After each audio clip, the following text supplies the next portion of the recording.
Hello everyone. Let us talk about India and China's trade relations. As we all are aware that India and China does not share a very sweet relationship.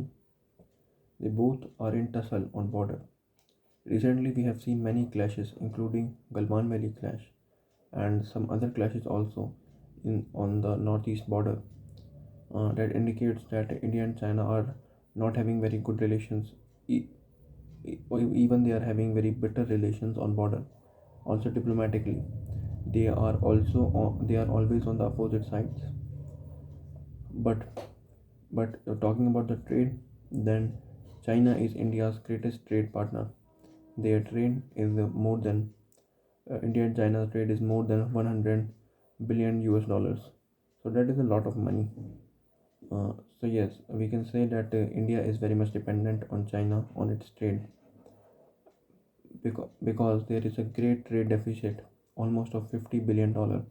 That is, India only exports India only exports goods worth $25 billion, and China and the Chinese products imported to India worth about 75 billion US dollars. So that clearly indicates that India is very much facing a trade deficit from China, uh, and the independent and the dependence on China is great if we talk about India. So how should we handle it? Let us talk about some other facts. Uh, that that India imports a lot of electrical appliances and gadgets from China, because world's China is world's center of assembling and making electrical equipments. B- most of Indians use the electrical products made in China. Almost 80% of the electrical products used in India are from China. So that is huge. Even in pharma, India is said to be a pharma hub in the world, but the raw materials and many other things that are required by the pharma sector are imported from China only. So there is a huge dependence on China. Also, in many other sectors like the textile, like gems and jewelry, India depend a lot on China. We import a lot of products from China, but we export some products also, like agricultural raw products, like some amount of coal we export, and some art, some art, some artworks, and many other things also. So we export, but the trade deficit of is about but the trade is like 25% 25% exports and 75% imports from the Indian sides, and that lead us to trade deficit. So recently we have seen that after Galwan Valley clash, there was anti-China sentiments in the people of India. That's why uh, the numbers in the consecutive financial periods which came out were very much inclined towards reducing the India's trade deficit. That is, uh, that is the imports from China reduced, not significantly but slightly, after the boycott China sentiments in India. So that indicates that yes, this boycott China sentiments work, but it don't work very significantly, because we have seen in history that the peak of boycott China sentiment only resulted in a decrease of only 10 to 15% of the trade deficit. So we have to work on other aspects. The billion-dollar question is that does the boycott China sentiments work? The answer is no. We have to handle the trade deficit in other ways. So what are the other ways mm, which we can which we can use to counter the counter the trade deficit? I think the one way in which China is dominating the world market is the price factor. The majority of the products made in China are very much cheap, and the companies set up their factories in China so that they get cheap labor and make cheap products and sell them throughout the globe. So uh, India can very much counter China on this factor, because if we see that the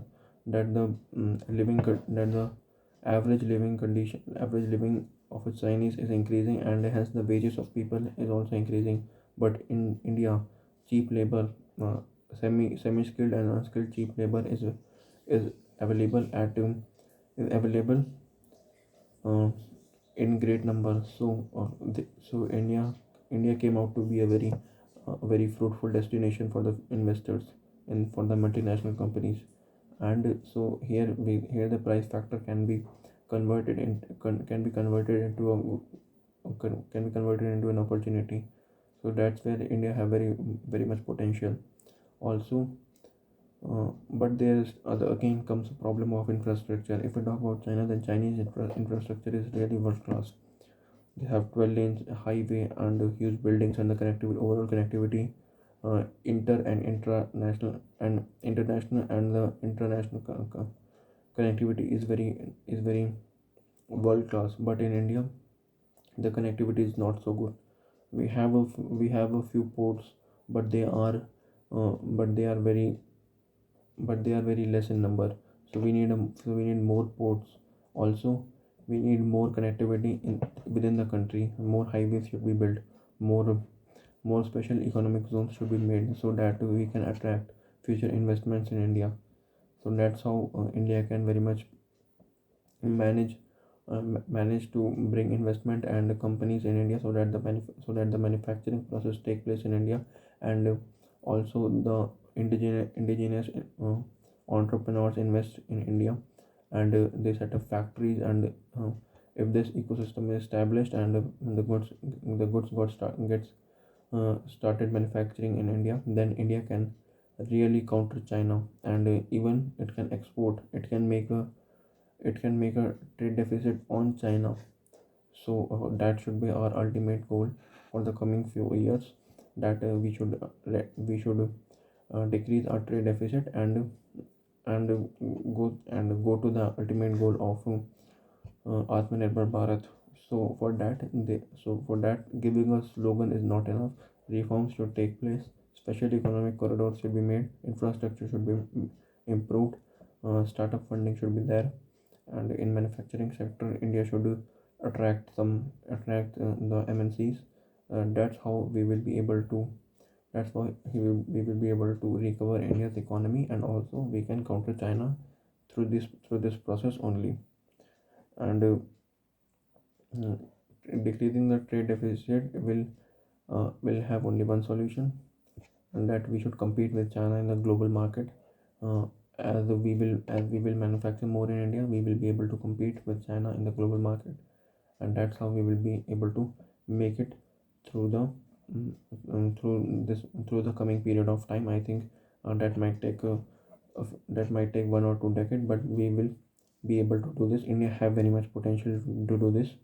And let's hope for and let's be optimistic for the future and work for it. Thank you very much.